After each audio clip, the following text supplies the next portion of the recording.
ਸ਼ਲੋਕ। ਰਾਜ ਕਪਟੰ ਰੂਪ ਕਪਟੰ ਧਨ ਕਪਟੰ ਕੁਲ ਗਰਬਤః। ਸੰਚੰਤ ਵਿਖਿਆ ਸ਼ਲੰ ਛਿਦਰੰ ਨਾਨਕ ਬਿਨ ਹਰ ਸੰਗ ਨਾ ਚਾਲਤੀ। ਰਾਜ ਕਪਟੰ ਰੂਪ ਕਪਟੰ ਧਨ ਕਪਟੰ ਕੁਲ ਗਰਬਤః। ਸੰਚੰਤ ਵਿਖਿਆ ਸ਼ਲੰ ਛਿਦਰੰ ਨਾਨਕ ਬਿਨ ਹਰ ਸੰਗ ਨਾ ਚਾਲਤੀ। ਪੇਖੰਦੜੋ ਕੀ ਭੁੱਲ ਤੁਮਾ ਦਿਸਮ ਸੋਹਣਾ। ਆਡ ਨਲ ਹੰਦੜੋ ਮੁੱਲ ਨਾਨਕ ਸਾਥ ਨ ਜੁਲਈ ਮਾਇਆ। ਪੌੜੀ ਚਲਦਿਆ ਨਾਲ ਨ ਚੱਲਾ ਸੋ ਕਿਉ ਸੰਜੀਆ। ਤਿਸ ਕਾ ਕਹੋ ਕਿਆ ਜਤਨ ਜਿਸ ਤੇ ਵੰਜੀਆ। ਹਰ ਬਿਸਰਿਆ ਕਿਉ ਤ੍ਰਿਪਤਾਵਾ ਨਾ ਮਨ ਰੰਜੀਆ। ਪ੍ਰਭੂ ਛੋੜਿਆਨ ਲਾਗੈ ਨਰਕ ਸਮੰਜੀਆ। ਹੋ ਕਿਰਪਾਲ ਦਿਆਲ ਨਾਨਕ ਭਉ ਭੰਜੀਆ। ਪ੍ਰਭੂ ਛੋੜਿਆਨ ਲਾਗੈ ਨਰਕ ਸਮੰਜੀਆ। ਹੋ ਕਿਰਪਾਲ ਦਿਆਲ ਨਾਨਕ ਭਉ ਭੰਜੀਆ। ਵਾਹਿਗੁਰੂ ਜੀ ਕਾ ਖਾਲਸਾ ਵਾਹਿਗੁਰੂ ਜੀ ਕੀ ਫਤਿਹ। ਪਤਿਤ ਪਾਵਨ ਭਗਤ ਵਤਸਲ ਕਰੁਣਾ ਨਿਧਾਨ ਜੁਗੋ ਜੁਗ ਅਟਲ। ਗਰੀਬ ਨਿਵਾਜ ਧੰਨ ਧੰਨ ਸਤਿਗੁਰੂ ਸ੍ਰੀ ਗੁਰੂ ਗ੍ਰੰਥ ਸਾਹਿਬ ਜੀ ਦੀ ਪਾਵਨ ਪਵਿੱਤਰ ਹਜ਼ੂਰੀ ਅੰਦਰ ਬਿਰਾਜਮਾਨ ਸਮੂਹ ਗੁਰੂ ਰੂਪ ਪਿਆਰੀ ਸਾਧ ਸੰਗਤ ਜੀਓ। ਧੰਨਤਾ ਦੇ ਯੋਗ ਹੋ ਜਿਨ੍ਹਾਂ ਨੂੰ ਪਾਤਸ਼ਾਹ ਦੀ ਗੋਦ ਵਿੱਚ ਬੈਠਣ ਦਾ ਸੁਭਾਗ ਸਮਾਂ ਪ੍ਰਾਪਤ ਹੋਇਆ ਹੈ। ਧੰਨ ਸੋਢੀ ਸੁਲਤਾਨ ਪਾਤਸ਼ਾਹ ਸ੍ਰੀ ਗੁਰੂ ਰਾਮਦਾਸ ਮਹਾਰਾਜ ਜੀ ਦੇ ਬਖਸ਼ਿਸ਼ਮਈ ਅਸਥਾਨ ਸੱਚਖੰਡ ਸ੍ਰੀ ਹਰਿਮੰਦਰ ਸਾਹਿਬ ਜੀ ਅਤੇ ਗੁਰਦੁਆਰਾ ਮੰਜੀ ਸਾਹਿਬ ਦੀਵਾਨ ਹਾਲ ਵਿਖੇ ਹਾਜ਼ਰੀਆਂ ਭਰ ਕੇ ਆਪ ਜੀ ਆਪਣੇ ਜੀਵਨ ਦੀਆਂ ਇਹਨਾਂ ਘੜੀਆਂ ਨੂੰ ਸਫਲਿਆਂ ਬਣਾ ਰਹੇ ਹੋ। ਅੱਜ ਦਾ ਇਹ ਪਾਵਨ ਪਵਿੱਤਰ ਸ੍ਰੀ ਮੁਖ ਵਾਕ ਪੰਚਮ ਗੁਰਦੇਵ ਸ਼ਹੀਦਾਂ ਦੇ ਸਿਰਤਾਜ ਸ਼ਾਂਤੀ ਦੇ ਪੁੰਜ ਸ੍ਰੀ ਗੁਰੂ ਅਰਜਨ ਦੇਵ ਮਹਾਰਾਜ ਸੱਚੇ ਪਾਤਸ਼ਾਹ ਜੀ ਦੀ ਮੁਬਾਰਕ ਰਸਨਾ ਤੋਂ ਉਚਾਰਨ ਕੀਤਾ ਹੋਇਆ ਹੈ। ਸ਼ਬਦ ਦੀਆਂ ਆਰੰਭ ਦੀਆਂ ਪੰਕਤੀਆਂ ਦੇ ਵਿੱਚ ਸਤਿਗੁਰੂ ਜੀ ਫਰਮਾਉਂਦੇ ਹਨ, ਰਾਜ ਕਪਟੰ ਰੂਪ ਕਪਟੰ ਧਨ ਕਪਟੰ ਕੁਲ ਗਰਬਤః। ਸਤਿਗੁਰੂ ਪਾਤਸ਼ਾਹ ਜੀ ਨੇ ਰਾਜ ਪਾਠ ਨੂੰ ਕੋਈ ਛਲ ਰੂਪ ਨਹੀਂ ਆਖਿਆ, ਧਨ ਨੂੰ ਛਲ ਰੂਪ ਨਹੀਂ ਆਖਿਆ, ਕੁਲ ਨੂੰ ਛਲ ਰੂਪ ਨਹੀਂ ਆਖਿਆ। ਅਖੀਰ ਦੇ ਵਿੱਚ ਜੋ ਸਤਿਗੁਰੂ ਜੀ ਨੇ ਬਚਨ ਕੀਤਾ ਹੈ ਗਰਬਤః ਹੈ, ਭਾਵ ਕਿ ਜਿਹੜਾ ਰਾਜ ਪਾਠ ਦਾ ਹੰਕਾਰ ਹੈ ਉਹ ਛਲ ਰੂਪ ਹੈ। ਜਿਹੜਾ ਰੂਪ ਦਾ ਹੰਕਾਰ ਹੈ, ਮਾਣ ਹੈ, ਉਹ ਛਲ ਰੂਪ ਹੈ। ਜਿਹੜਾ ਧਨ ਦਾ ਮਾਣ ਹੈ, ਧਨ ਦਾ ਹੰਕਾਰ ਹੈ, ਉਹ ਛਲ ਰੂਪ ਹੈ। ਜਿਹੜਾ ਕੁਲ ਦਾ ਹੰਕਾਰ ਹੈ, ਉਹ ਛਲ ਰੂਪ ਹੈ। ਭਾਵ ਜੋ ਗਰਭ ਤੇ ਪਦ ਹੈ, ਉਹ ਸ਼ਬਦ ਦੇ ਇੱਕ ਇੱਕ ਪ੍ਰਕਰਨ ਦੇ ਨਾਲ ਜੁੜਦਾ ਹੈ। ਰੂਹੇ ਜ਼ਮੀਨ ਦੇ ਉੱਪਰ ਜਿੱਥੇ ਇਸ ਤਰ੍ਹਾਂ ਦੇ ਰਾਜੇ, ਜਿੱਥੇ ਇਸ ਤਰ੍ਹਾਂ ਦੇ ਧਨੀ, ਇਸ ਤਰ੍ਹਾਂ ਦੇ ਸ਼ਾਹੂਕਾਰ ਹੋਏ, ਜਿਨ੍ਹਾਂ ਦੇ ਮਨ ਦੇ ਵਿੱਚ ਧਨ ਦਾ ਹੰਕਾਰ ਸੀ, ਰਾਜ ਪਾਠ ਦਾ ਹੰਕਾਰ ਸੀ, ਔਰ ਜਿਨ੍ਹਾਂ ਨੂੰ ਅਖੀਰ ਦੇ ਵਿੱਚ ਇਹ ਮਹਿਸੂਸ ਹੋਇਆ ਵੀ ਅਸੀਂ ਛਲੇ ਗਏ ਹਾਂ, ਅਸੀਂ ਧੋਖੇ ਦੇ ਵਿੱਚ ਆ ਗਏ ਹਾਂ। ਜਿਸ ਤਰ੍ਹਾਂ ਜਗਤ ਦੇ ਵਿੱਚ ਕੁਝ ਛਲੀਏ ਲੋਕ ਹੋਇਆ ਕਰਦੇ ਹਨ, ਜਿਹੜੇ ਬਾਹਰ ਦਾ ਰੂਪ ਹੋਰ ਤਰ੍ਹਾਂ ਦਾ ਬਣਾ ਕੇ ਲੋਕਾਂ ਨੂੰ ਆਪਣੀਆਂ ਗੱਲਾਂ ਦੇ ਵਿੱਚ ਲਾ ਕੇ ਫਿਰ ਉਹਨਾਂ ਦੇ ਨਾਲ ਛਲ ਕਰਦੇ ਹਨ, ਧੋਖਾ ਕਰਦੇ ਹਨ। ਧਾਰਮਿਕ ਅਸਥਾਨਾਂ 'ਤੇ, ਬੱਸਾਂ 'ਤੇ, ਟਰੇਨਾਂ 'ਤੇ ਇਸ ਤਰ੍ਹਾਂ ਦੇ ਲੋਕ ਮਿਲ ਜਾਂਦੇ ਹਨ। ਪਹਿਲਾਂ ਪਿਆਰ ਪਾ ਲੈਂਦੇ ਹਨ, ਬਾਅਦ ਦੇ ਵਿੱਚ ਸਾਰਾ ਕੁਝ ਲੁੱਟ ਪੁੱਟ ਕੇ ਲੈ ਜਾਂਦੇ ਹਨ। ਟੋਡੀ ਰਾਗ ਦੇ ਵਿੱਚ ਸਤਿਗੁਰੂ ਸ੍ਰੀ ਗੁਰੂ ਅਰਜਨ ਦੇਵ ਮਹਾਰਾਜ ਜੀ ਦੇ ਬਚਨ ਹਨ। ਮਾਈ ਮਾਇਆ ਛਲ, ਤ੍ਰਿਣ ਕੀ ਅਗਨ, ਮੇਘ ਕੀ ਛਾਇਆ, ਗੋਬਿੰਦ ਭਜਨ ਬਿਨ ਹੜਕਾ ਜਲ। ਕਿ ਇਹ ਜੋ ਮਾਇਆ ਹੈ, ਇਹ ਛਲ ਰੂਪ ਹੈ। ਜਿਸ ਤਰ੍ਹਾਂ ਕੱਖਾਂ ਦੀ ਅੱਗ ਬਹੁਤ ਜਲਦੀ ਬੁਝ ਜਾਂਦੀ ਹੈ, ਜਿਸ ਤਰ੍ਹਾਂ ਬੱਦਲਾਂ ਦੀ ਛਾਂ ਹੈ, ਬਹੁਤ ਜਲਦੀ ਗਰੂਬ ਹੋ ਜਾਂਦੀ ਹੈ, ਜਿਸ ਤਰ੍ਹਾਂ ਹੜ੍ਹ ਦਾ ਜਲ ਹੈ, ਇੱਕ ਵਾਰੀ ਬੜਾ ਚੜ੍ਹਾਅ ਹੁੰਦਾ ਹੈ, ਫਿਰ ਬਹੁਤ ਜਲਦੀ ਲੱਥ ਜਾਂਦਾ ਹੈ। ਇਸ ਤਰ੍ਹਾਂ ਦੀਆਂ ਉਦਾਹਰਨਾਂ ਦੇ ਕੇ ਸੱਚੇ ਪਾਤਸ਼ਾਹ ਸਮਝਾਉਂਦੇ ਹਨ ਕਿ ਇਸ ਮਾਇਆ ਦਾ ਹੰਕਾਰ ਕਰਕੇ ਇਹਦੇ ਛਲ ਦੇ ਵਿੱਚ ਨਾ ਕਿਧਰੇ ਆ ਜਾਵੇਂ, ਇਸ ਤੋਂ ਬਚ ਜਾਵੇਂ।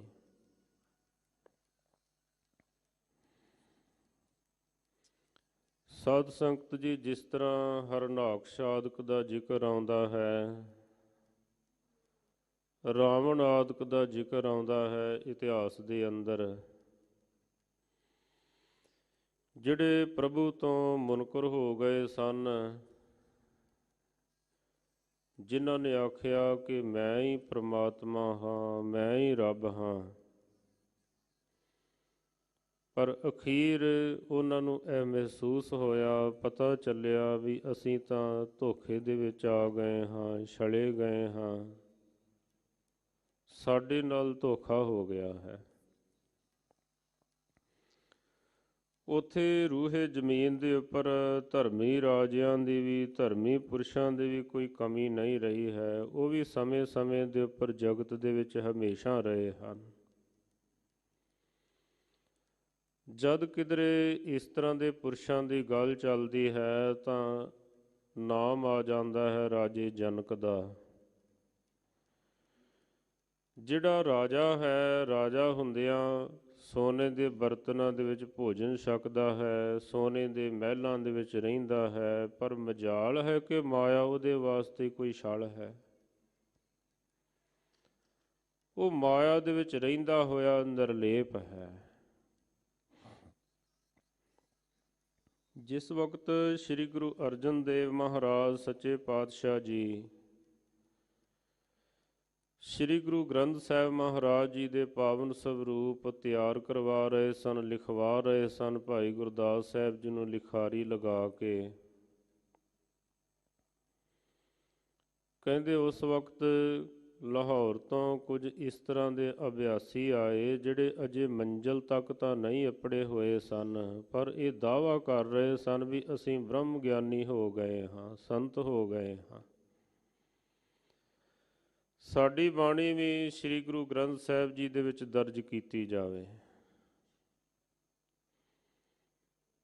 ਭਾਈ ਸਾਹਿਬ ਭਾਈ ਸੰਤੋਖ ਸਿੰਘ ਜੀ ਨੇ ਲੰਬੀ ਚੌੜੀ ਗਾਥਾ ਦਾ ਜ਼ਿਕਰ ਕੀਤਾ ਹੈ। ਇੱਥੇ ਜੋ ਪ੍ਰਸੰਗਕ ਹੈ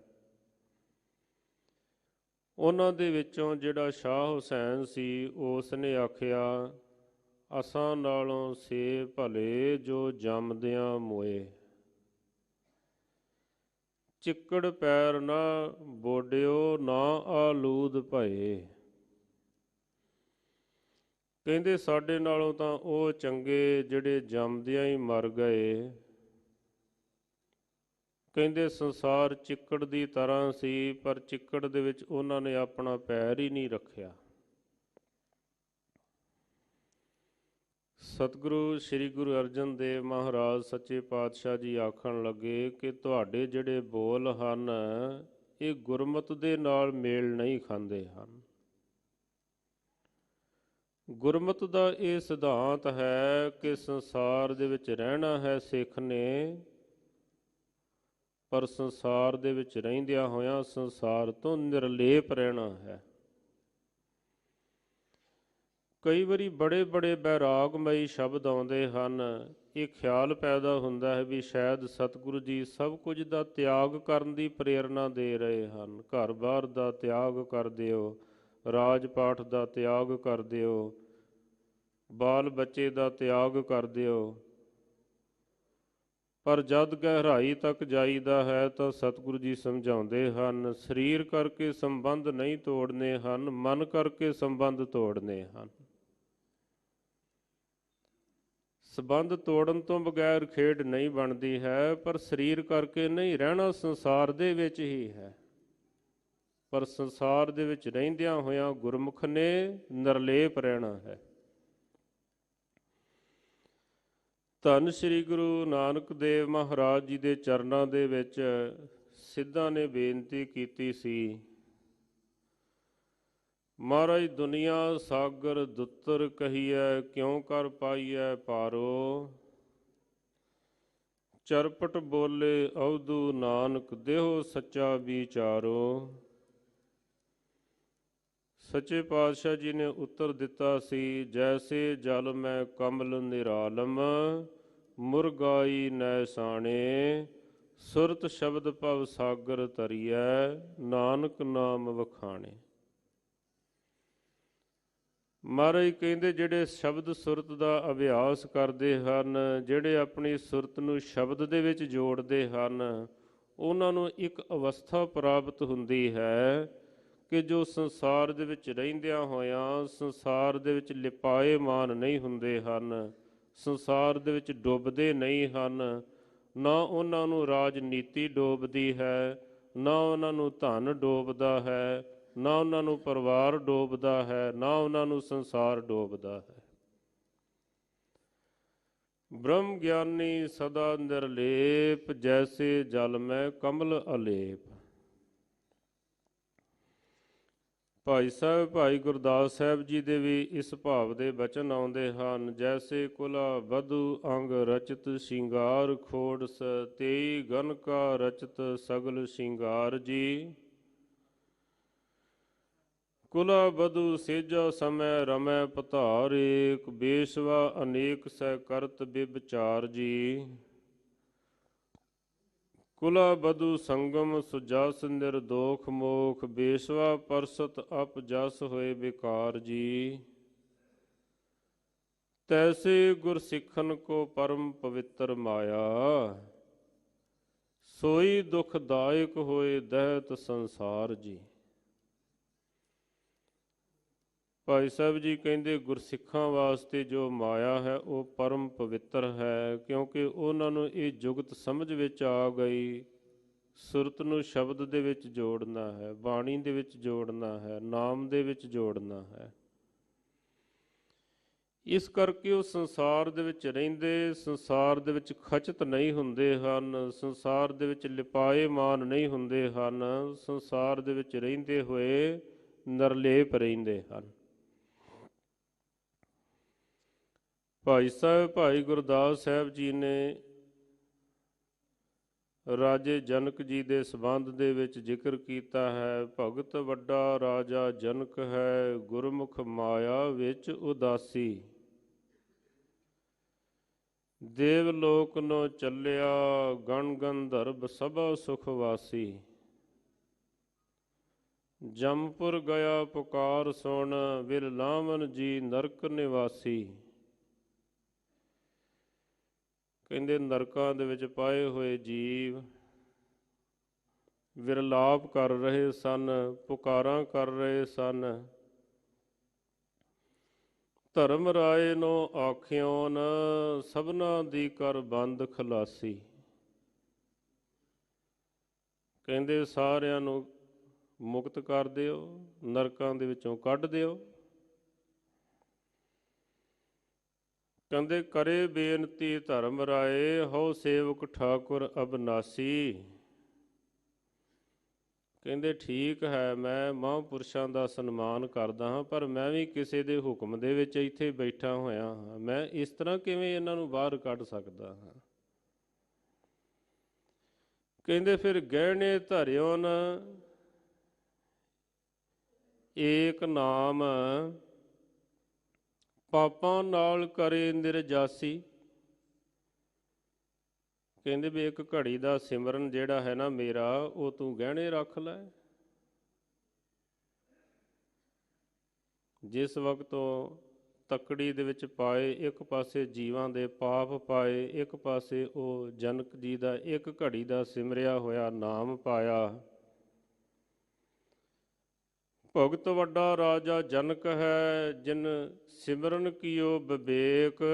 ਏਕ ਘੜੀ ਕੇ ਸਿਮਰਨੇ ਪਾਪੀ ਤਰੇ ਅਨੇਕ। ਦੇਖੋ ਧਾਰਮਿਕ ਜਗਤ ਦੇ ਵਿੱਚ ਐਸਾ ਕਿਹਾ ਗਿਆ ਹੈ, ਆਪਣੇ ਪਾਪਾਂ ਨੂੰ ਬਹੁਤਾ ਮਹਾਨ ਨਾ ਸਮਝੋ।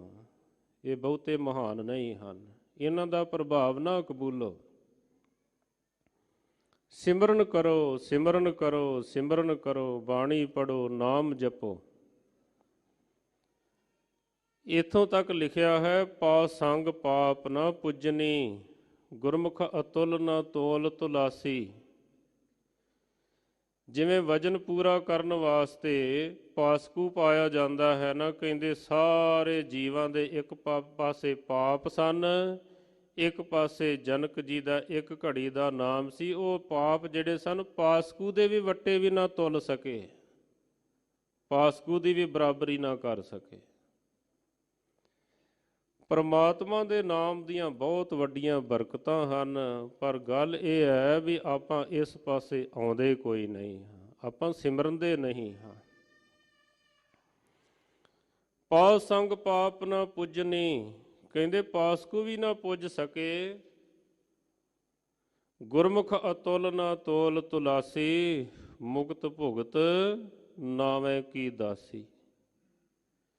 ਇਹ ਸਭ ਨਾਮ ਦੀਆਂ ਦਾਸੀਆਂ ਹਨ। ਸਾਧ ਸੰਗਤ ਜੀ ਫਿਰ ਦੇਖੋ, ਮਹਾਰਾਜਾ ਰਣਜੀਤ ਸਿੰਘ ਹੋਇਆ ਹੈ ਸਿੱਖ ਜਗਤ ਦੇ ਵਿੱਚ, ਜਿਹੜਾ ਅੱਧੀ ਰਾਤ ਉੱਠ ਕੇ ਆਪਣਾ ਭੇਸ ਬਦਲ ਕੇ ਆਪਣੀ ਪ੍ਰਜਾ ਦੇ ਦੁਖਿਆਰਿਆਂ ਦੇ ਦੁੱਖੜੇ ਜਾਣਦਾ ਹੈ, ਸੁਣਦਾ ਹੈ, ਦੇਖਦਾ ਹੈ, ਉਹਨਾਂ ਦੀ ਸਹਾਇਤਾ ਕਰਦਾ ਹੈ। ਇੱਕ ਸੱਚੇ ਰਾਜਨੀਤਿਕ ਦਾ, ਇੱਕ ਰਾਜੇ ਦਾ ਇਹੀ ਤਾਂ ਫਰਜ਼ ਹੈ। ਭਾਈ ਗੁਰਦਾਸ ਸਾਹਿਬ ਜੀ ਇੱਕ ਜਗ੍ਹਾ ਫਰਮਾਉਂਦੇ ਹਨ ਨਾ, ਰਾਜੇ ਪਾਪ ਕਮਾਵੰਦੇ, ਉਲਟੀ ਵਾੜ ਖੇਤ ਕਉ ਖਾਈ। ਵਾੜ ਤਾਂ ਖੇਤ ਦੀ ਰਾਖੀ ਵਾਸਤੇ ਹੁੰਦੀ ਹੈ, ਪਰ ਜੇ ਵਾੜ ਹੀ ਖੇਤ ਨੂੰ ਖਾਣ ਲੱਗ ਪਵੇ, ਫਿਰ ਖੇਤ ਦਾ ਰਾਖਾ ਕੌਣ ਬਣੇ। ਜਗਤ ਦੇ ਵਿੱਚ, ਰੂਹੇ ਜ਼ਮੀਨ ਦੇ ਵਿੱਚ ਬੜੇ ਬੜੇ ਧਰਮੀ ਰਾਜੇ ਵੀ ਹੋਏ ਹਨ ਅਤੇ ਅਧਰਮੀ ਰਾਜੇ ਵੀ ਹੋਏ ਹਨ। ਜਿਨ੍ਹਾਂ ਨੇ ਧਰਮ ਕਮਾਇਆ, ਉਹਨਾਂ ਦੀ ਅੱਜ ਵੀ ਜੈ ਜੈਕਾਰ ਹੈ। ਦੇਖੋ ਇਤਿਹਾਸ ਦੇ ਵਿੱਚ ਜ਼ਿਕਰ ਹੈ, ਜਿਹੜੇ ਕਮਜ਼ੋਰ ਸਨ, ਜਿਨ੍ਹਾਂ ਦੇ ਕੋਲੋਂ ਅਨਾਜ ਚੁੱਕਿਆ ਨਹੀਂ ਜਾਂਦਾ। ਮਹਾਰਾਜਾ ਰਣਜੀਤ ਸਿੰਘ ਅਨਾਜ ਦੀਆਂ ਪੰਡਾਂ ਆਪਣੇ ਸਿਰ ਤੇ ਰੱਖ ਕੇ ਉਹਨਾਂ ਦੇ ਘਰਾਂ ਤੱਕ ਛੱਡ ਕੇ ਆਉਂਦਾ ਹੈ। ਜੇ ਬੱਚੇ ਬੇਰੀ ਨੂੰ ਵੱਟੇ ਮਾਰਦੇ ਹਨ, ਉਹ ਭੁਲੇਖੇ ਦੇ ਨਾਲ ਮਹਾਰਾਜੇ ਨੂੰ ਲੱਗ ਜਾਂਦਾ ਹੈ, ਤਾਂ ਉਹ ਉਹਨਾਂ ਦੇ ਬਦਲੇ ਬੱਚਿਆਂ ਨੂੰ ਮੋਹਰਾਂ ਦੇ ਬੁੱਕ ਭਰ ਭਰ ਕੇ ਦਿੰਦਾ ਹੈ। ਕਹਿੰਦਾ ਜੇ ਇਹ ਬੇਰੀ ਤੁਹਾਨੂੰ ਬੇਰ ਦਿੰਦੀ ਹੈ, ਪੁੱਛਦਾ ਹੈ ਨਾ, ਬੱਚਿਓ ਤੁਸੀਂ ਕਿਉਂ ਵੱਟੇ ਮਾਰਦੇ ਹੋ? ਕਹਿੰਦੇ ਜੀ ਤੁਹਾਨੂੰ ਨਹੀਂ ਮਾਰਦੇ, ਬੇਰੀ ਨੂੰ ਮਾਰਦੇ ਆ। ਕਿਉਂ ਮਾਰਦੇ ਹੋ? ਕਹਿੰਦੇ ਬੇਰੀ ਬੇਰ ਦਿੰਦੀ ਹੈ। ਕਹਿੰਦਾ ਫਿਰ ਮੈਂ ਬੇਰੀ ਨਾਲੋਂ ਵੀ ਗਿਆ ਗੁਜ਼ਰਿਆ ਹੋਇਆ ਹਾਂ। ਜੇ ਬੇਰੀ ਬੇਰ ਦਿੰਦੀ ਹੈ, ਮੈਂ ਤਾਂ ਇੱਕ ਰਾਜਾ ਹਾਂ, ਮੈਨੂੰ ਗੁਰੂ ਨੇ ਰਾਜਾ ਬਣਾਇਆ ਹੈ, ਇਸ ਕਰਕੇ ਮੋਹਰਾਂ ਦੇ ਬੁੱਕ ਭਰ ਭਰ ਕੇ ਬੱਚਿਆਂ ਨੂੰ ਦਿੰਦਾ ਹੈ। ਇਹੋ ਜਿਹੇ ਰਾਜੇ ਵੀ ਹੋਏ ਹਨ। ਇੱਕ ਬਿਰਧ ਮਾਤਾ ਕਹਿੰਦੇ ਵੀ ਲੋਕ ਕਹਿੰਦੇ ਹਨ ਕਿ ਸਾਡਾ ਮਹਾਰਾਜਾ ਰਣਜੀਤ ਸਿੰਘ ਪਾਰਸ ਹੈ। ਉਹ ਤਵਾ ਲੈ ਕੇ ਆ ਜਾਂਦੀ ਹੈ, ਮਹਾਰਾਜੇ ਦੇ ਨਾਲ ਘਸਾਉਣ ਲੱਗ ਪੈਂਦੀ ਹੈ। ਮਹਾਰਾਜਾ ਇਸ ਅਦਾ ਤੋਂ ਬੜੇ ਖੁਸ਼ ਹੁੰਦੇ ਹਨ। ਕਹਿੰਦੇ ਵੀ ਤਵੇ ਦੇ ਬਰਾਬਰ ਦਾ ਤੋਲ ਕੇ ਸੋਨਾ ਦੇ ਦਿਓ। ਇਸ ਤਰ੍ਹਾਂ ਦੇ ਕਾਰਨਾਮੇ ਹਨ। ਇਹੋ ਜਿਹੇ ਰਾਜੇ ਹੋਏ ਹਨ। ਠੀਕ ਹੈ, ਛਲ ਰੂਪ ਹੈ ਰਾਜ ਪਾਠ, ਪਰ ਸਾਰਿਆਂ ਵਾਸਤੇ ਨਹੀਂ ਹੈ। ਕਿਸੇ ਵਾਸਤੇ ਛਲ ਰੂਪ ਹੈ, ਕਿਸੇ ਵਾਸਤੇ ਅੰਮ੍ਰਿਤ ਹੀ ਹੈ, ਕਿਸੇ ਵਾਸਤੇ ਕੋਈ ਛਲ ਰੂਪ ਨਹੀਂ। ਸਤਿਗੁਰੂ ਪਾਤਸ਼ਾਹ ਮਹਾਰਾਜ ਜੀ ਜਿਵੇਂ ਜਿਵੇਂ ਇਹ ਮਹਾਨ ਉਪਦੇਸ਼ ਬਖਸ਼ਿਸ਼ ਕਰ ਰਹੇ ਹਨ, ਆਓ ਪਿਆਰ ਸ਼ਰਧਾ ਭਾਵਨਾ ਦੇ ਨਾਲ ਅਖਰੀ ਅਰਥ ਆਪਾਂ ਜੋ ਸਰਵਣ ਕਰੀਏ। ਇੱਕ ਵਾਰੀ ਸਾਰੀ ਸੰਗਤ ਆਖੋ ਜੀ, ਸਤਿਨਾਮ ਸ੍ਰੀ ਵਾਹਿਗੁਰੂ ਸਾਹਿਬ ਜੀ। ਸਤਿਨਾਮ ਸ੍ਰੀ ਵਾਹਿਗੁਰੂ ਸਾਹਿਬ ਜੀ। ਸ਼ਲੋਕ। ਰਾਜ ਕਪਟੰ ਰੂਪ ਕਪਟੰ ਤਨ ਕਪਟੰ ਕੁਲ ਗਰਬਤః। ਸ੍ਰੀ ਗੁਰੂ ਅਰਜਨ ਦੇਵ ਮਹਾਰਾਜ ਸੱਚੇ ਪਾਤਸ਼ਾਹ ਜੀ ਜੈਤਸਰੀ ਦੀ ਵਾਰ ਦੀ 10ਵੀਂ ਪੌੜੀ ਦੇ ਵਿੱਚ ਸ਼ਲੋਕ ਦੇ ਵਿੱਚ ਮਹਾਰਾਜ ਜੀ ਫਰਮਾ ਰਹੇ ਹਨ, ਰਾਜ ਦਾ ਮਾਣ ਕਪਟ ਰੂਪ ਹੈ, ਛਲ ਰੂਪ ਹੈ। ਰੂਪ ਦਾ ਮਾਣ ਛਲ ਰੂਪ ਹੈ। ਕਿਉਂਕਿ ਕਈਆਂ ਨੂੰ ਇਸ ਗੱਲ ਦਾ ਵੀ ਬੜਾ ਮਾਣ ਹੁੰਦਾ ਹੈ ਵੀ ਮੇਰੀ ਪਰਸਨੈਲਿਟੀ ਬਹੁਤ ਹੈ। ਜੇ ਗੁਣ ਹੀ ਕੋਈ ਨਹੀਂ ਅੰਦਰ, ਪਰਸਨੈਲਿਟੀ ਨੂੰ ਕੀ ਕਰੇਗਾ? ਮਾਣ ਤਾਂ ਗੁਣਾਂ ਦਾ ਹੈ। ਗੁਣ ਵਿਹੂਣ ਸੋਭਾ ਕਹਾਂ, ਭਾਈ ਸੰਤੋਖ ਸਿੰਘ ਜੀ ਲਿਖਦੇ ਹਨ। ਕਹਿੰਦੇ ਜਗਤ ਦੇ ਵਿੱਚ ਜੇ ਸੋਭਾ ਮਿਲਦੀ ਹੈ, ਮਾਣ ਮਿਲਦਾ ਹੈ, ਗੁਣਾਂ ਕਰਕੇ ਮਿਲਦਾ ਹੈ, ਸ਼ਕਲ ਕਰਕੇ ਨਹੀਂ ਮਿਲਦਾ ਹੈ। ਜੇ ਦੈਵੀ ਗੁਣ ਹਨ ਤਾਂ ਮਾਣ ਮਿਲਦਾ ਹੈ। ਮਹਾਰਾਜ ਕਹਿੰਦੇ ਇਹ ਵੀ ਛਲ ਰੂਪ ਹੈ ਜੇਕਰ ਬੰਦਾ ਇਸ ਦਾ ਮਾਣ ਕਰੇ। ਜੋ ਜਾਣੈ ਮੈਂ ਜੋ ਬਨਵੰਤ, ਸੋ ਹੋਵਤ ਬਿਸ਼ਟਾ ਕਾ ਜੰਤ। ਆਪਸ ਕਉ ਕਰਮਵੰਤ ਕਹਾਵੈ, ਜਨਮ ਮਰੈ ਬਹੁ ਜੋਨ ਭਰਮਾਵੈ। ਤਨ ਭੂਮਿਕਾ ਜੋ ਕਰੈ ਗੁਮਾਨ, ਸੋ ਮੂਰਖ ਅੰਧਾ ਅਗਿਆਨ। ਕਰ ਕਿਰਪਾ ਜਿਸ ਕੈ ਹਿਰਦੈ ਗਰੀਬੀ ਵਸਾਵੈ, ਨਾਨਕ ਈਹਾ ਮੁਕਤ ਆਗੈ ਸੁਖ ਪਾਵੈ। ਤੀਸਰਾ ਮਹਾਰਾਜ ਸੱਚੇ ਪਾਤਸ਼ਾਹ ਸਮਝਾਉਂਦੇ ਹਨ ਕਿ ਜਿਹੜਾ ਧਨ ਹੈ ਇਸ ਦਾ ਮਾਣ ਵੀ ਛਲ ਰੂਪ ਹੈ। ਵਾਹਿਗੁਰੂ ਜੀ ਦੇ ਕੋਲੋਂ ਡਰਨਾ ਚਾਹੀਦਾ ਹੈ, ਕਿਉਂਕਿ ਪਤਾ ਨਹੀਂ ਕਿਹੜੇ ਵੇਲੇ ਉਤਰਾ ਆ ਜਾਵੇ, ਕਿਹੜੇ ਵੇਲੇ ਚੜਾ ਆ ਜਾਵੇ। ਇਹ ਤਾਂ ਚੱਲਦਾ ਰਹਿੰਦਾ ਹੈ ਸਿਲਸਿਲਾ। ਰਾਜਾ ਸ਼ਰਮ ਮਿਤ ਨਹੀਂ ਜਾਨੀ ਤੇਰੀ, ਤੇਰੇ ਸੰਤਨ ਕੀ ਹਉ ਚੇਰੀ। ਹਸਤੋ ਜਾਏ ਸੋ ਰੋਵਤ ਆਵੈ, ਰੋਵਤ ਜਾਏ ਸੋ ਹਸੈ। ਬਸਤੋ ਹੋਏ ਹੋਏ ਸੋ ਊਜਰ, ਊਜਰ ਹੋਏ ਸੋ ਬਸੈ। ਜਲ ਤੇ ਥਲ ਕਰ ਥਲ ਤੇ ਕੂਆਂ, ਕੂਪ ਤੇ ਮੇਰ ਕਰਾਵੈ। ਧਰਤੀ ਤੇ ਆਕਾਸ਼ ਚੜਾਵੈ, ਚੜੇ ਆਕਾਸ਼ ਗਿਰਾਵੈ। ਭੇਖਾਰੀ ਤੇ ਰਾਜ ਕਰਾਵੈ, ਰਾਜਾ ਤੇ ਭੇਖਾਰੀ। ਖਲ ਮੂਰਖ ਤੇ ਪੰਡਤ ਕਰਬੋ, ਪੰਡਤ ਤੇ ਮੁਗਧਾਰੀ। ਨਿਰਧਨਾਂ ਨੂੰ ਉਹ ਧਨਵਾਨ ਬਣਾ ਦਿੰਦਾ ਹੈ, ਧਨਵਾਨਾਂ ਨੂੰ ਨਿਰਧਨ ਬਣਾ ਦਿੰਦਾ ਹੈ, ਮੂਰਖਾਂ ਨੂੰ ਗਿਆਨਵਾਨ ਬਣਾ ਦਿੰਦਾ ਹੈ, ਗਿਆਨਵਾਨਾਂ ਨੂੰ ਮੂਰਖ ਬਣਾ ਦਿੰਦਾ ਹੈ। ਡਰਨਾ ਚਾਹੀਦਾ ਹੈ।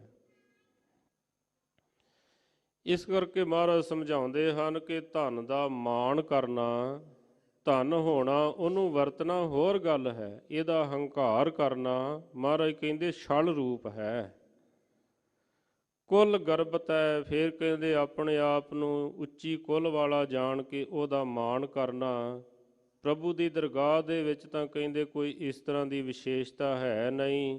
ਜਾਤ ਜਨਮ ਨੇ ਪੁੱਛੀਐ ਸੱਚ ਕਰ ਲਿਓ ਬਤਾਏ, ਸਾ ਜਾਤ ਸਾ ਪਤ ਹੈ ਜਿਹੇ ਕਰਮ ਕਮਾਏ। ਸੰਸਾਰ ਵਿੱਚ ਵੀ ਪ੍ਰਭੂ ਦੀ ਦਰਗਾਹ ਵਿੱਚ ਵੀ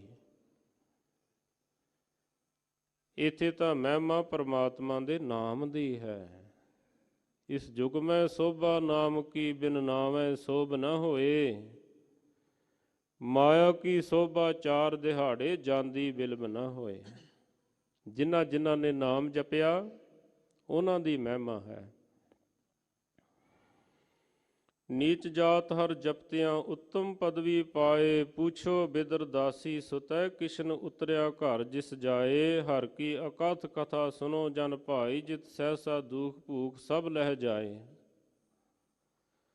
ਰਵਿਦਾਸ ਚਮਾਰ ਉਸਤਤ ਕਰੇ, ਹਰ ਕੀਰਤ ਨਿਮਕ ਇਕ ਗਾਏ। ਪਤਤ ਜਾਤ ਉੱਤਮ ਭਇਆ, ਚਾਰ ਵਰਨ ਪਏ ਪਗ ਆਏ।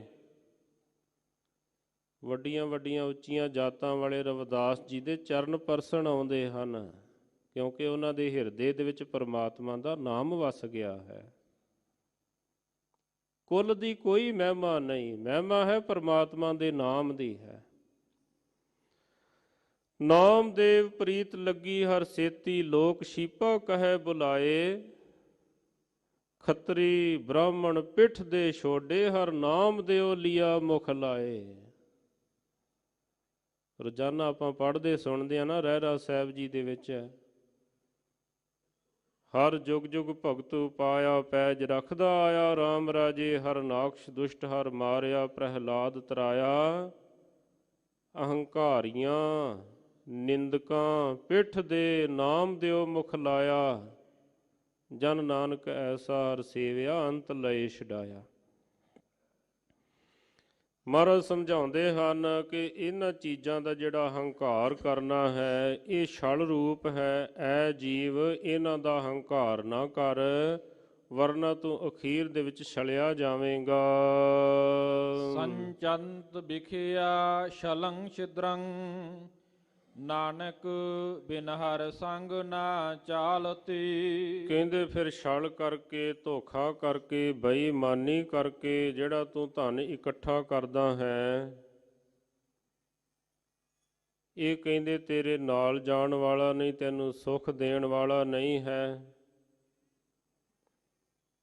ਕਿਉਂਕਿ ਵੈਸੇ ਕਮਾਈ ਕਰਨੀ, ਉੱਦਮ ਕਰਨਾ, ਮਿਹਨਤ ਕਰਨੀ, ਉਹਦੀ ਕੋਈ ਮਨਾਹੀ ਨਹੀਂ ਕੀਤੀ ਗਈ ਹੈ ਗੁਰਮਤਿ ਦੇ ਵਿੱਚ। ਮਹਾਰਾਜ ਆਪ ਆਖਦੇ ਹਨ, ਉੱਦਮ ਕਰੇਂਦਿਆਂ ਜੀਓ ਤੂੰ, ਕਮਾਉਂਦਿਆਂ ਸੁਖ ਭੁੰਚ।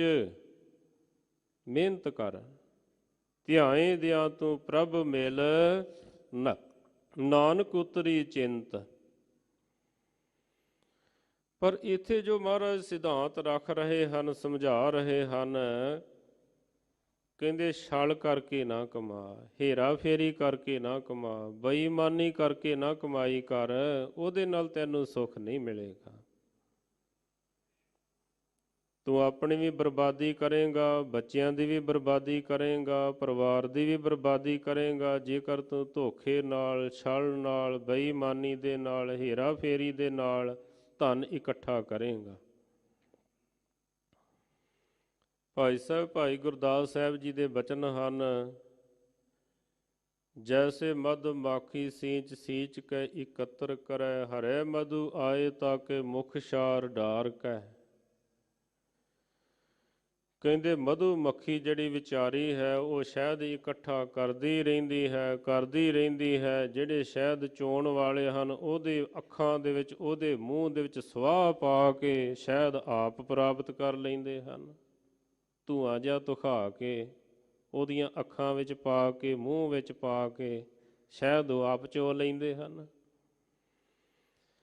ਕਹਿੰਦੇ ਜੇ ਤੂੰ ਧੋਖੇ ਦੇ ਨਾਲ ਕਰੇਗਾ ਨਾ ਸਾਰਾ ਕੁਝ, ਤੇਰੇ ਨਾਲ ਵੀ ਇੱਕ ਦਿਨ ਧੋਖਾ ਹੋਵੇਗਾ। ਜੇ ਬੇਈਮਾਨੀ ਕਰੇਗਾ ਤੇਰੇ ਨਾਲ ਵੀ ਹੋਵੇਗਾ। ਜੈਸੇ ਮਧਮਾਖੀ ਸੀंच सींच के इकत्र करे, हरे मधु आए ताके मुख शार डार कै। जैसे वश हेत गौ संचत है खीर, ताहे लेत है अहीर, दोहे बछरे बिडार कै। ਕਹਿੰਦੇ ਗਊ ਜਿਹੜੀ ਹੈ ਨਾ, ਉਹ ਵੱਛੇ ਵਾਸਤੇ ਦੁੱਧ ਇਕੱਠਾ ਕਰਦੀ ਹੈ ਆਪਣੇ ਥਣਾਂ ਦੇ ਵਿੱਚ, ਪਰ ਜਿਹੜਾ ਅਹੀਰ ਗਵਾਲਾ ਹੈ ਉਹ ਕਹਿੰਦੇ ਵੱਛੇ ਨੂੰ ਪਰਾਂ ਹਟਾ ਕੇ ਦੁੱਧ ਆਪ ਚੋ ਲੈਂਦਾ ਹੈ। ਜੈਸੇ ਧਰ ਖੋਦ ਖੋਦ ਬਿਲ ਸਾਜੇ ਮੂਸਾ, ਪੈਸਤ ਸਰਪ ਤਾਹੇ ਖਾਏ ਧਾਏ ਮਾਰ ਕੈ। ਕਹਿੰਦੇ ਜਿਹੜਾ ਚੂਹਾ ਹੈ ਉਹ ਬੜੀ ਮਿਹਨਤ ਦੇ ਨਾਲ ਆਪਣੀ ਖੁੱਡ ਰੁੱਡ ਬਣਾਉਂਦਾ ਹੈ ਲੰਬੀ ਸਾਰੀ, ਸੱਪ ਆ ਕੇ ਕਹਿੰਦੇ ਨਾਲੇ ਤਾਂ ਉਹਨੂੰ ਖਾ ਲੈਂਦਾ ਹੈ, ਨਾਲੇ ਉਹਦੀ ਰੁੱਡ ਤੇ ਕਬਜ਼ਾ ਕਰ ਲੈਂਦਾ ਹੈ। ਕਹਿੰਦੇ ਤੇਰੇ ਨਾਲ ਵੀ ਇਸੇ ਤਰ੍ਹਾਂ ਹੀ ਹੋਵੇਗੀ ਜੇਕਰ ਤੂੰ ਹੇਰਾ ਫੇਰੀ ਕੀਤੀ, ਬੇਈਮਾਨੀ ਕੀਤੀ, ਧੋਖਾ ਧੜੀ ਕੀਤੀ।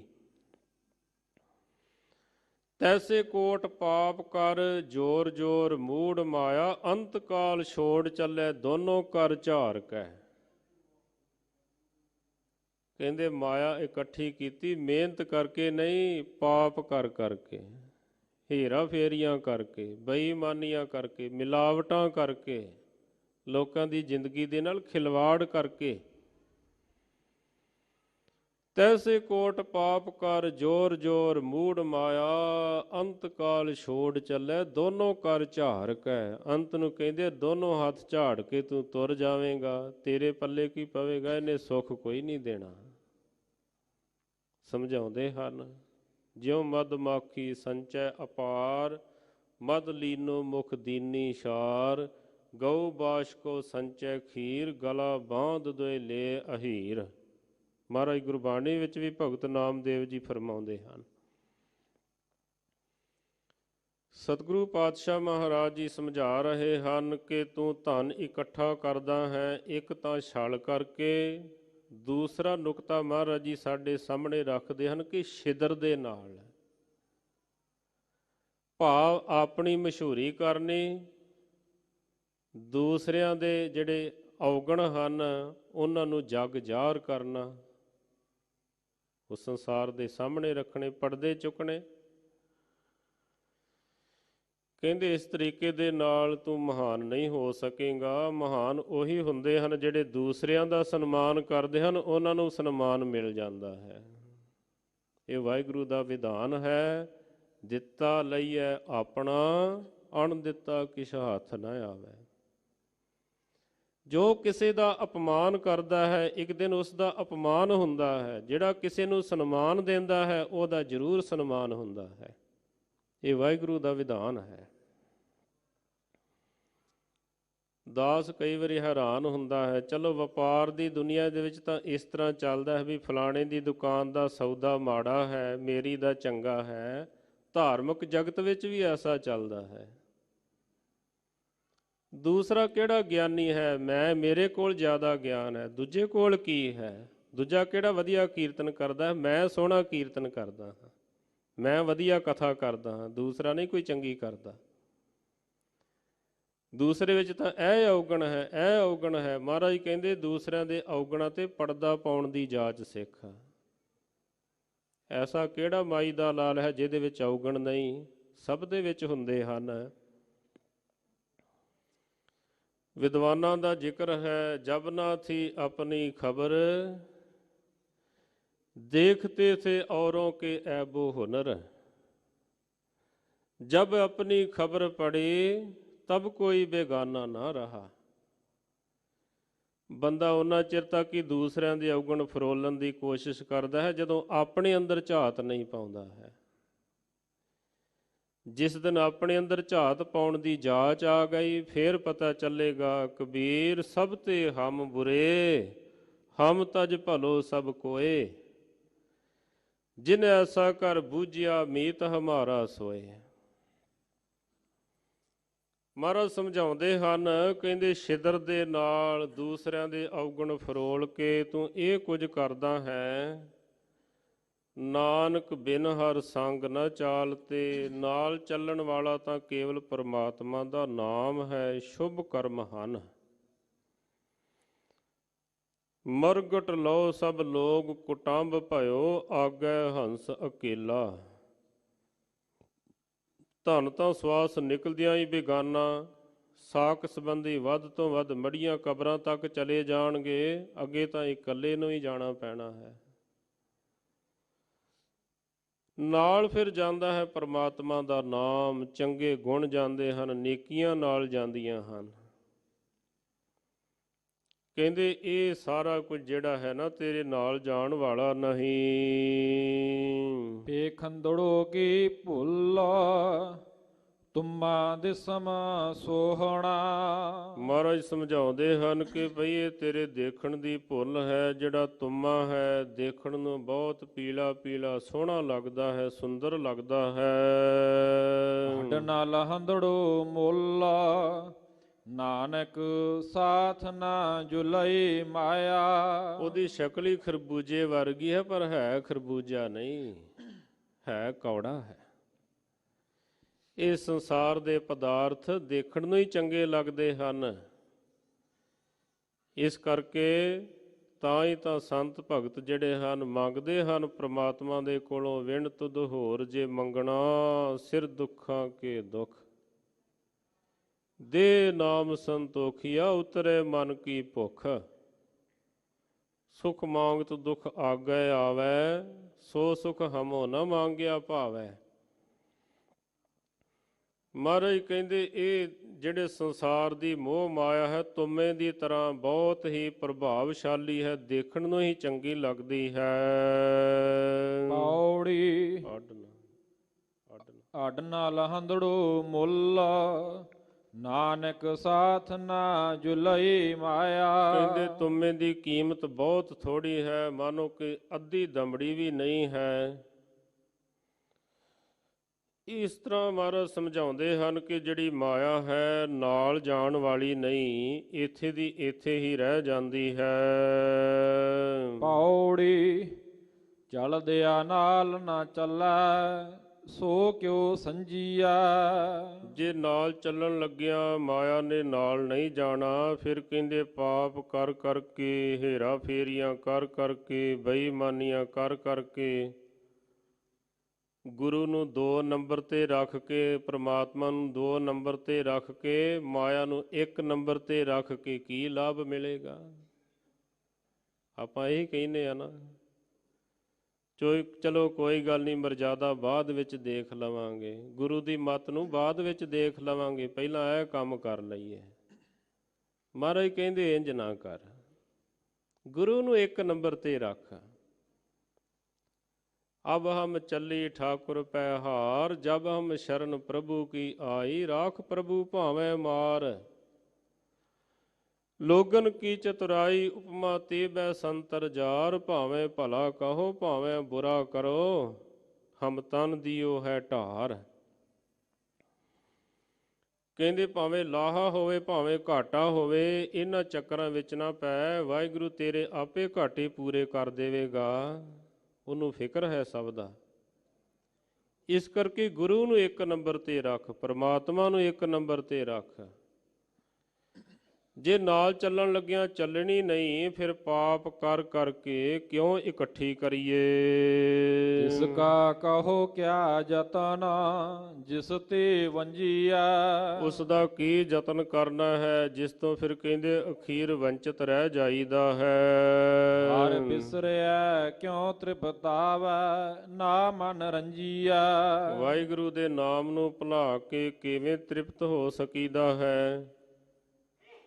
ਇਹ ਕਹਿੰਦੇ ਤ੍ਰਿਸ਼ਨਾ ਜਿਹੜੀ ਹੈ ਨਾ ਅੱਗੇ ਤੋਂ ਅੱਗੇ ਚੱਲਦੀ ਰਹਿੰਦੀ ਹੈ। ਜੈਸੇ ਮਿਰਗ ਤ੍ਰਿਸ਼ਨਾ ਲਉ ਧਾਵੈ, ਮਿਰਗ ਤ੍ਰਿਖਾਵੰਤ ਆਵਤ ਨਾ ਸ਼ਾਂਤ, ਭਰਮ ਭਰਮਤ ਹਿਰਾਨੋ ਹੈ।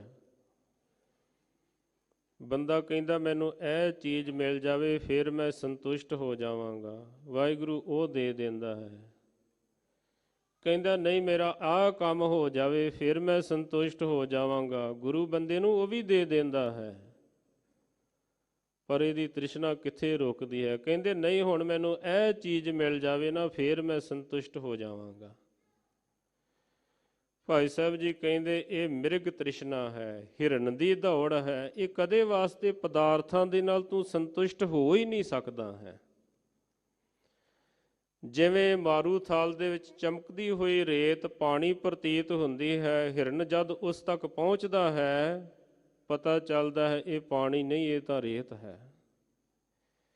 ਇਹ ਪਦਾਰਥ ਵੀ ਕਹਿੰਦੇ ਹੈ ਤਾਂ ਰੇਤ ਪਰ ਪਾਣੀ ਦੀ ਤਰ੍ਹਾਂ ਚਮਕ ਰਹੇ ਹਨ। ਜਿੰਨੇ ਮਰਜ਼ੀ ਪਦਾਰਥਾਂ ਤੱਕ ਤੂੰ ਪਹੁੰਚ ਜਾਵੇਂ ਪਾਣੀ ਨਹੀਂ ਮਿਲੇਗਾ, ਰੇਤ ਹੀ ਮਿਲੇਗੀ। ਆਵਤ ਨਾ ਸ਼ਾਂਤ ਭ੍ਰਮ ਭ੍ਰਮਤ ਹਿਰਾਨੋ ਹੈ, ਤੈਸੇ ਮਾਇਆ ਧੰਦ ਬੰਦ ਅਵਧ ਬਿਹਾਏ ਜਾਏ, ਪਹੁੰਚ ਨਾ ਸਕਿਓ ਤਹਾਂ ਜਹਾਂ ਮੋਹੇ ਜਾਨੋ ਹੈ।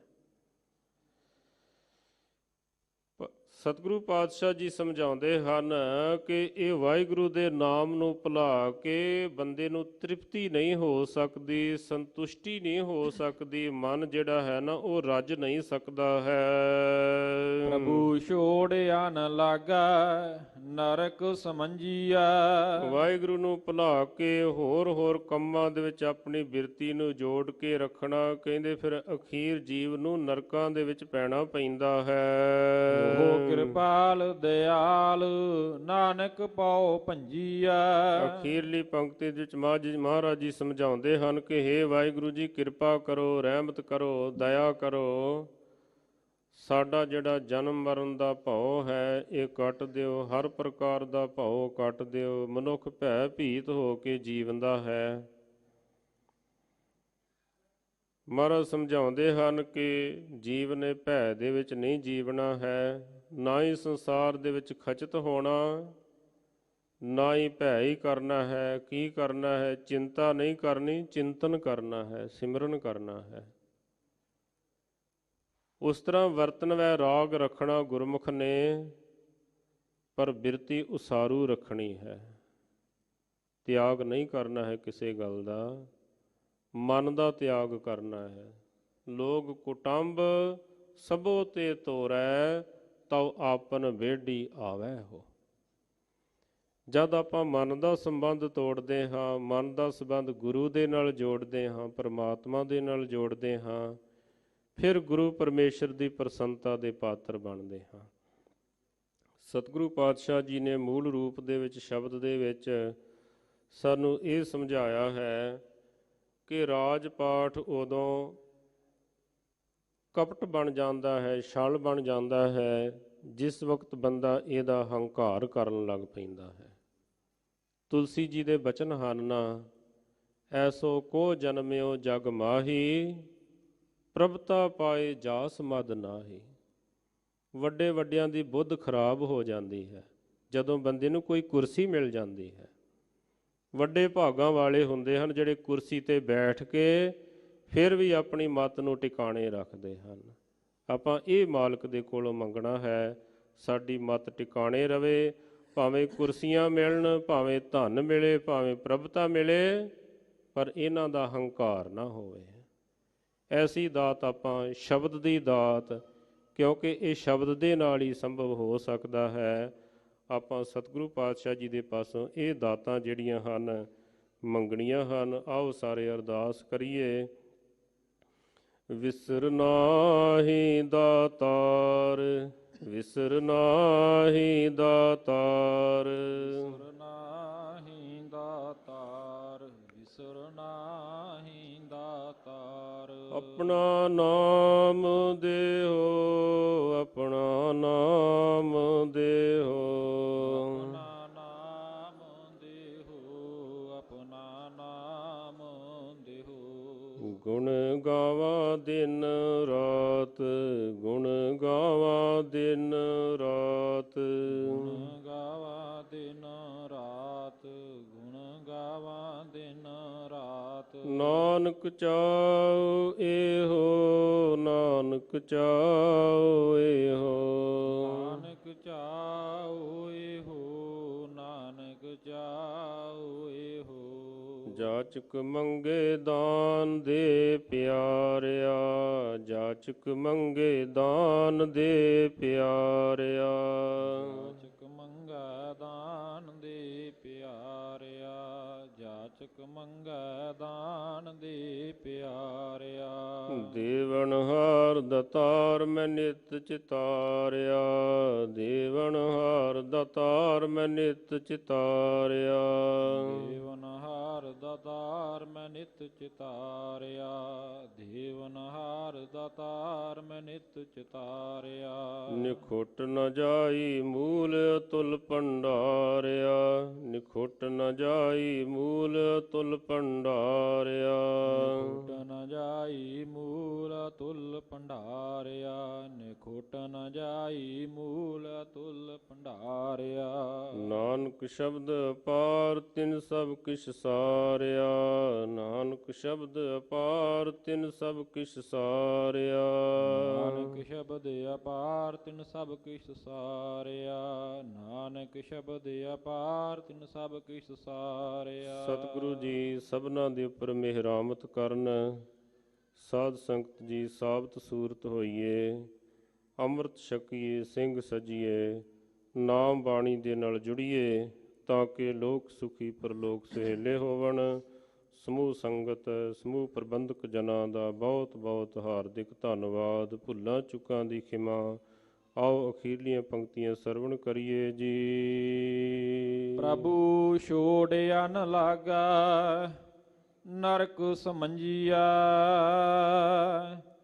ਹੋ ਕਿਰਪਾਲ ਦਿਆਲ ਨਾਨਕ ਭਉ ਭੰਜੀਆ। ਵਾਹਿਗੁਰੂ ਜੀ ਕਾ ਖਾਲਸਾ, ਵਾਹਿਗੁਰੂ ਜੀ ਕੀ ਫਤਿਹ।